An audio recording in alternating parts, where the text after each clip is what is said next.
Hey, it's Laura from My Home Matters, and as promised, I'm back to show you a couple of tweaks to the DIY yarn gnome that I did to make this larger, chunky yarn gnome. So the supplies you're going to need that are different this time are a chunky weight yarn for the body and a medium thickness for the hat. You're going to need a 4-inch embroidery hoop and a 3-inch styrofoam ball and a 1-inch nose, plus the other supplies that we used before. Except instead of the cardboard from the toilet paper or paper towel roll, we're using the 4-inch embroidery hoop. And you only need one circle from that hoop. They come in sets. You can use the smooth piece, or in this case, I'm using the piece that had the latch on it. My husband took his pliers and removed the metal part so that I didn't have to waste that piece as well. I had used the smooth piece for the first one that I did.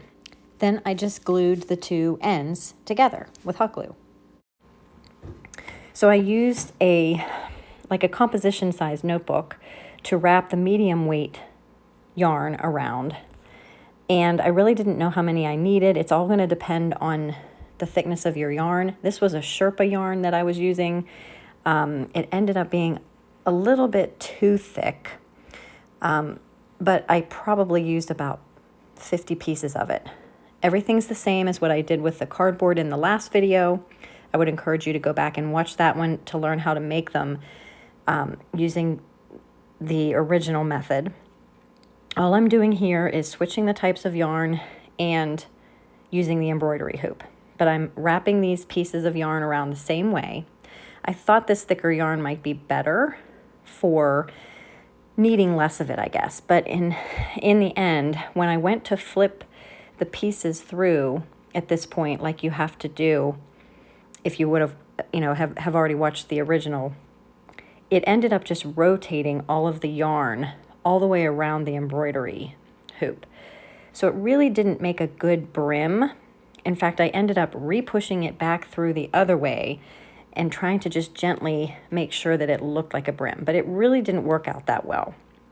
So I would encourage you to use something a little bit thinner than this thick Sherpa. So I'm going to show you an alternative that I did with another embroidery hoop, also to show you how I incorporated 2 colors for the hat instead of just one. But ultimately, you're doing everything the same as in the first video, except you're using that embroidery hoop and some different kinds of yarn. So here I am, having flipped that yarn through there a couple of times until I was satisfied that that was about as good as I was going to get in terms of the brim around the outside of the hat. Tied the loop, tied the knot to make the poof on the top. I only had a 2-inch ball with me at the time, but a 3-inch ball should fit in there much better. I tried to put 2, but it didn't work. So I just used the 2-inch ball. Just know that a 3-inch ball is going to work better. So here is me trying it at another embroidery hoop with some thinner yarns. They're still a little bit thicker than just regular yarn, but I alternated colors and just tried to be as gentle as I could when I flipped it through the other side, because it did want to tend to rotate all the way around the embroidery hoop. So I just tried to gently push them through and then tie my knot around to form the tassel at the top. And then again, you would put the 3-inch ball in to give it some form, but I didn't have one. So again, I was just trying out with the 2-inch ball. So then for the body, I used the chunky yarn, like the thickest yarn that you pretty much can find in the stores. This is pretty much what we use for the blankets. And I wrapped it around my planner probably about 20 times, keeping in mind that I'm going to be tying that knot around the center when I pull this off, just like I did before in the other video. But ultimately, you're going to be folding it over. So basically, whatever you have on one end when you cut the loops, you're doubling that when you fold it over to attach the hat on top. So here I am tying it in the center, and then I'm clipping all of the loops. All of this is the same process as in the first video. So again, I would encourage you to go back and watch the last video where I did the smaller gnomes so that you can get the process down. And then for this one, I'm just switching, instead of the cardboard, I'm using the embroidery hoop, and I'm using different yarns and a different size nose and styrofoam ball.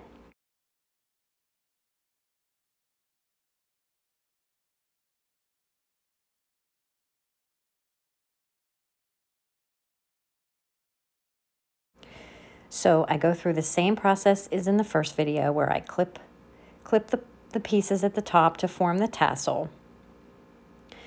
And I keep going until I'm happy with it. And then I'm going to hot glue and attach it to the body.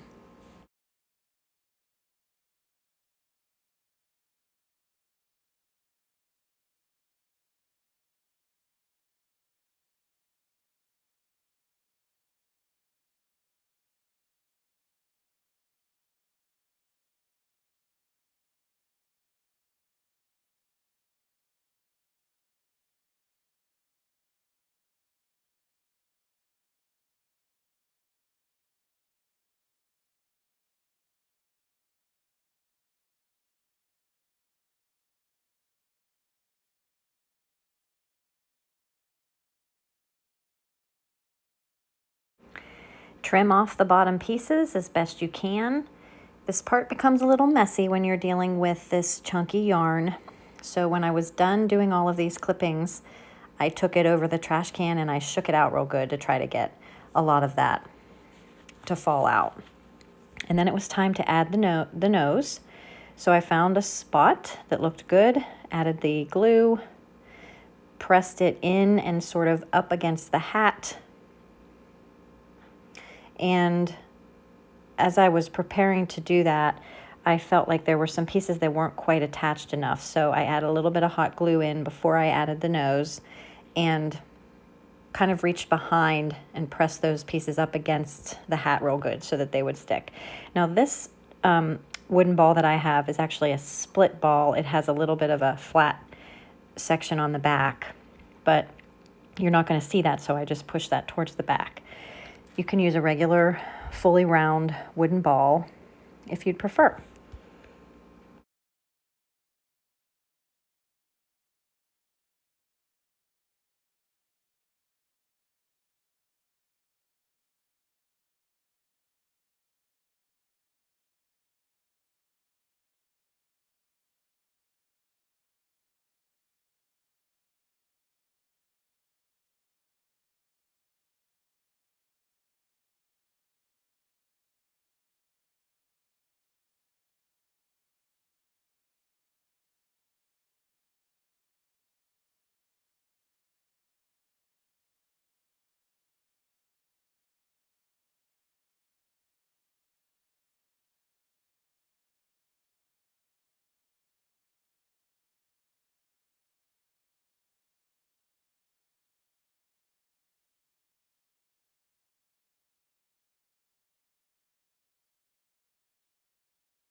As you can see, like I said, it got a little bit messy with all of those little pieces flying around, and some ended up in Lucky's fur. So what I found was the 4-inch ring with the thinner yarn looked the best proportionally. As you can see on the left, I used a 6-inch ring, and on the right is the one that I think turned out the best. As always, please like this video and subscribe to our channel, and please follow My Home Matters on social media, on Facebook and Instagram. Thanks so much.